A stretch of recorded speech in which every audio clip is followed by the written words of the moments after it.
So that last one was a super. Hey, so here's a question for you guys. Would you rather, okay, not would you rather, in a hypothetical situation scenario, and let's say you're the bad guy, okay, because we should never be the bad guy, so this is obviously hypothetical. Would it be more intimidating to you if you're a bad guy and you're going through a structure, just call it that, and it's you and your buddy splits off and goes in a different part of the structure, and you're in your part, you're doing whatever you're doing, trying to be all quiet and sneaky, it's dark and stuff, you know, it's at nighttime, and you hear something like that, and maybe some tinkles of brass across the floor. Maybe you don't even register that that's a firearm, right? Maybe, if the gun is suppressed well enough. Not like that last one. That last one was a super, that was loud. But those other ones were just clanking around. Maybe you don't register. Maybe you're like, dude, be quiet. You know, you're gonna alert somebody, right? But maybe that was the individuals who occupied that structure and they had that super quiet thing like this, and you're not really intimidated, right? Not yet, because it hasn't processed in your mind. You're not thinking through all the possibilities of things. You're thinking maybe he dropped a spoon on the floor, or, you know, maybe something else happened like that. You're not thinking, oh shoot, somebody knows that we're here, right? You're not thinking that. Conversely, on the other end, if the other person doesn't have a super secret squirrel quiet gun like this, but they have a full-size system or a short barrel 308 or something, and you're trying to be all sneaky quiet, and your buddy peels off and goes around the corner to the other section of the structure, and all of a sudden, concussion and dust and just violence and fire and just it sounds like you're in the middle of a car wreck, right? Which one do you think would intimidate you more? Right?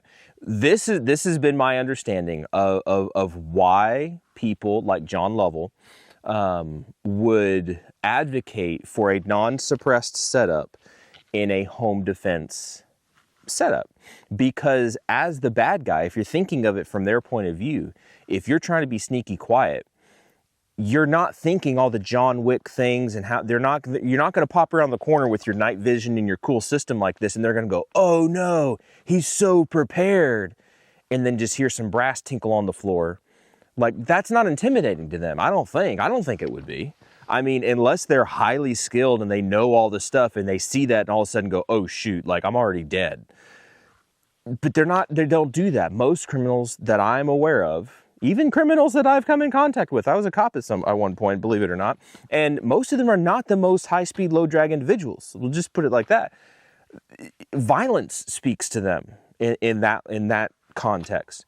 So it would actually make sense, as much as I probably will put this by my bed, it would actually make sense to have a system in place to where something happens in your domicile and you have to fire a round off.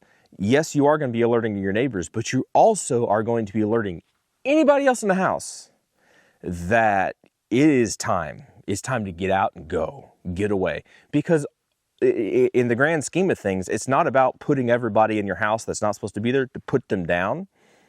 It's really get them out and keep your family safe. Anyway, that was a big, long word vomit stuff. I thought it was interesting. So in developing through my own scenarios and my own thought processes, it actually does make sense to have a loud firearm for home defense. I'll probably still use something like this because it's what I have, and it's very accurate, and it's short, and it works right now. But I can totally understand somebody having an advocacy for, is that the right word? Having a reason, a solid, well thought out reason for having a loud gun. I don't know. What are your guys' thoughts, right? Do you think the whole shotgun thing, pumping the shotgun, are you one of those people? Do you know, a pistol, a silenced, super silenced pistol, or a little tiny 300 blackout like this that just makes clinky noise? Or are you the guy that's going to have a 458 SOCOM and just go to town just with a break and just shatter the walls, drywall flying everywhere? Like, yeah, let's go talk about that, because there are reasons people have for each scenario. And so, yeah, Yeah, let's go talk about it in the comments, all right? Let's do it.